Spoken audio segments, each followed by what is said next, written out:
Olá, queridos colegas, tudo bem? Vamos aqui para mais um vídeo no canal Reflexões Concursos Magistério Superior. Hoje eu estou gravando o vídeo aqui em um tablet, eu acho que esse tablet ele é bem ruim e a resolução do vídeo não vai ficar muito boa, tá? Então eu peço desculpa, mas não importa ver, importa escutar. Eu decidi gravar esse vídeo hoje para fazer uma discussão, uma reflexão relacionando o modelo atual de seleção de professores para magistério superior nas universidades públicas do país e o caso do professor que é suspeito, está sendo investigado, tá, por assediar alunas da graduação e da pós-graduação. Um importante professor de uma importante universidade no Rio de Janeiro, professor de paleontologia da minha área. Eu não vou citar o nome, né, porque não sei se isso poderia ter alguma implicação jurídica para mim, e também porque eu acho que o professor tem direito de se defender juridicamente também. Então não vou citar o nome do professor, não vou citar o nome da universidade, mas você aí que ainda não sabe dessa notícia, desse caso, desse professor que está sendo acusado, né, está sendo investigado, é suspeito de assediar alunas sexualmente, vocês podem digitar isso, professor suspeito de assediar alunas no Rio de Janeiro, professor de paleontologia suspeito de assediar alunas no Rio de Janeiro. Vocês podem clicar no Google que vocês vão ver. A notícia ela está muito espalhada, está em vários jornais, em várias redes sociais, importantes emissoras estão divulgando esse caso, enfim, tá bom? Mas eu não vou citar aqui. Eu decidi gravar porque muita gente vai falar assim, ah, Sara, você tá achando o quê? Que o modelo atual de seleção de professores para exercer magistério superior, esse modelo seleciona assediadores, seleciona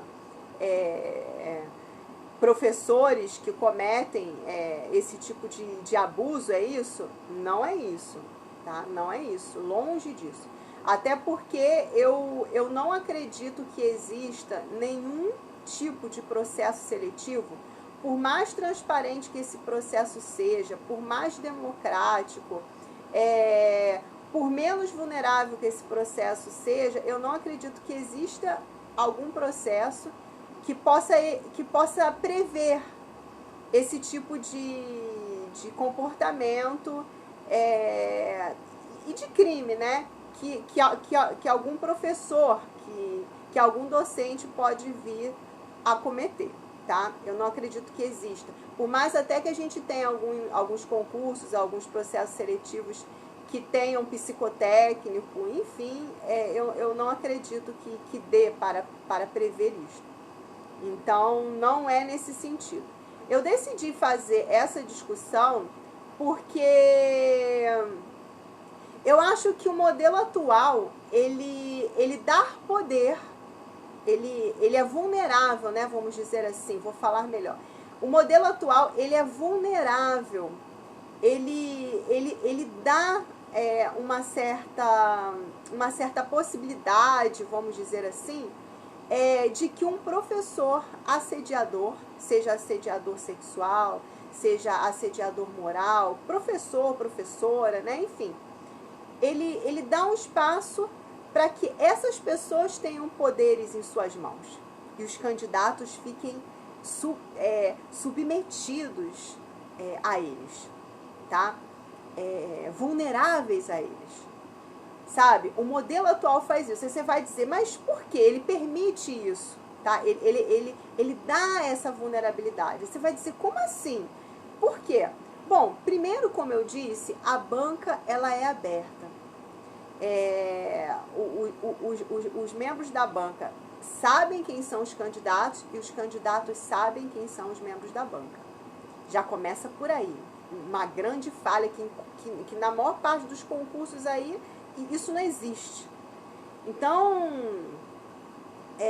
já começa por aí. E aí, um professor assediador, tá, que esteja em uma banca dessa, tem nas mãos as alunas ou os alunos que ele assediou, né? Ou que ele tenha chantageado. Então, por exemplo, supõe uma aluna que ele tenha assediado e vamos supor que essa aluna tenha cedido ao assédio dele, né? Enfim. Essa aluna poderá ser beneficiada em relação aos outros, o que traria um dano irreparável ao concurso. E as pessoas nem saberiam, de repente, né, que isso estaria acontecendo. Ou o contrário também. Ele poderia assediar a aluna não ceder e ela ser prejudicada. E, de repente, ela seria a melhor candidata. Aí vocês vão dizer assim, não, Sara, isso não pode acontecer, porque a banca ela tem vários membros, né? São 3 membros, ele é apenas um. Gente, por favor, eu já falei aqui em outros vídeos, 1/10 de diferença já modifica a sua classificação. Então, se ele está lá e dá 9 para a aluna que cedeu, né? E dá 5 para a aluna que não cedeu, os outros membros da banca, por mais que venham a tentar equilibrar isso aí, não dá. O prejuízo é muito grande. Tanto o prejuízo para aqueles que poderiam estar ali tentando e foram prejudicados porque uma aluna cedeu as cantadas e foi beneficiada, como também ao contrário. A aluna que não cedeu as cantadas pode ser prejudicada por ele ali, né? E ter um dano irreparável em relação aos outros candidatos. Então, assim, não dá, gente. Tá claro que o modelo atual, ele é absurdo. Aí vocês vão dizer, ah, não, Sara, que isso? A pessoa vai lá, faz a prova escrita, ela tem como provar. Tem como provar o quê? Depende da prova escrita. Tem muitas provas aí que o pessoal pede apenas disserte sobre o tema. Não existem questões e gabaritos transparentes, pessoal. Acorda! Uma prova disserte sobre o tema é extremamente subjetiva. As pessoas corrigem do jeito que elas querem. Acorda! Sabe? Aí você vai dizer a prova de aula. A prova de aula, como eu disse, é pior ainda. Ela é muito subjetiva, as pessoas vão dar as notas que elas quiserem. Ah, mas você é contra a prova de aula? Não sou, já falei, eu sou a favor da prova de aula. Mas a prova de aula, que é extremamente subjetiva, é ali. É ali que uma pessoa mal intencionada pode colocar o candidato que ele quer muito para cima ou destruir algum outro candidato. É simples assim, gente. Você não prova nunca que se a sua prova de aula foi boa ou ruim. Então, eu acho que a prova de aula, mais uma vez eu repito, ela tem que existir, acho que ela tem que existir, é uma opinião minha, as pessoas podem discordar, mas jamais com um caráter eliminatório ou com um caráter que diferencia muito a pontuação de um candidato para o outro. Isso é um absurdo. Entendeu? Um professor nesse perfil aí, tá? De assediador, moral, sexual, faz o que ele quer numa etapa dessa. Olha a vulnerabilidade aí, gente. Aí vocês vão dizer assim pra mim, não, mas Sara, nem todo mundo é igual a ele. Claro que nem todo mundo é igual a ele. Graças a Deus, né? Que nem todo mundo é igual a ele. Só que, gente, muitos estão por aí, tá? Muitos estão por aí e nós nem imaginamos. Em todas as áreas, né? Não é só nessa questão de magistério superior, em todas as áreas. Muitos estão por aí, a gente nem imagina. E podem estar em uma banca, né? Aí, muitos vão falar assim, ah, Sara, mas tudo bem, tem a prova a prova escrita, a prova de aula, mas tem a prova do currículo, tem, e tem a do memorial também, a do memorial. Olha a subjetividade do memorial. Você imagina uma pessoa dessa numa prova de memorial. O que uma pessoa dessa pode fazer com a vida de um candidato, de uma candidata que não tenha cedido às suas cantadas, aos seus assédios, tá? Então, claramente, o modelo atual é muito ruim. Aí vocês vão falar assim, ah, mas se a banca fosse fechada, se a banca não soubesse quem são os candidatos não soubessem quem são os membros da banca, será que seria diferente? Claro que seria diferente. Porque mesmo que um assediador estivesse na banca, ele não teria o poder de saber quem são os candidatos, quem é a aluna que ele assediou, ele não teria esse poder nas mãos dele.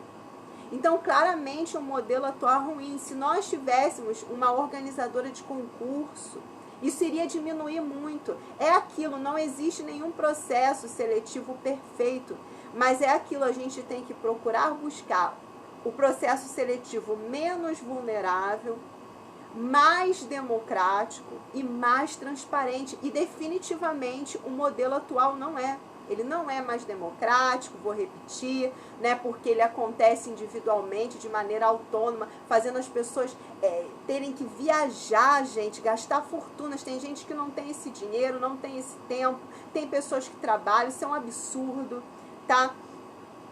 Ele não é democrático, ele não é transparente quando você começa com essas provinhas de disserte sobre o tema, sabe? De provinha de aula que elimina candidato. Ele não é transparente.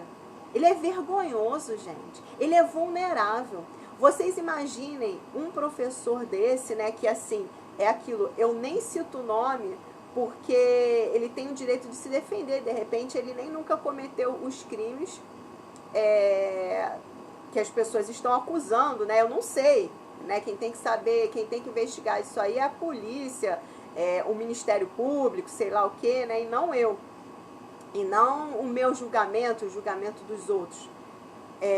Mas, enfim, suponha que ele tenha cometido realmente, né? Que é o que tudo indica. Gente, vocês imaginem quantas pessoas ele não prejudicou, não só nas seleções para magistério superior, mas também nos processos seletivos de bolsas de mestrado, de doutorado. Um assediador pode ser o coordenador de uma pós-graduação. Vocês já pararam para pensar nisso? Já pararam para pensar nisso? Ele pode ser o coordenador de uma pós-graduação, ter um certo controle sobre as bolsas, sobre as colocações dos candidatos em relação às bolsas. Então, pessoal, acho que a gente tem que pensar assim. Esse modelo de hoje, ele é extremamente vulnerável, tá? Extremamente vulnerável. Eu acho que é um modelo que não serve mais e que pode dar poderes a pessoas que cometem assédios morais e sexuais, tá? E dessa maneira, com esse modelo, vidas, carreiras podem ser destruídas, tá bom? Então era isso que eu queria falar para vocês. É aquilo, vivo em democracia, tenho o direito de opinar, tenho o direito de refletir e de falar. E sou cidadã e pago os meus impostos. E aqui nós estamos discutindo um cargo público, né? Cujo salário eu e todos os brasileiros pagamos através dos impostos. Tá bom? É isso, pessoal. Tchauzinho.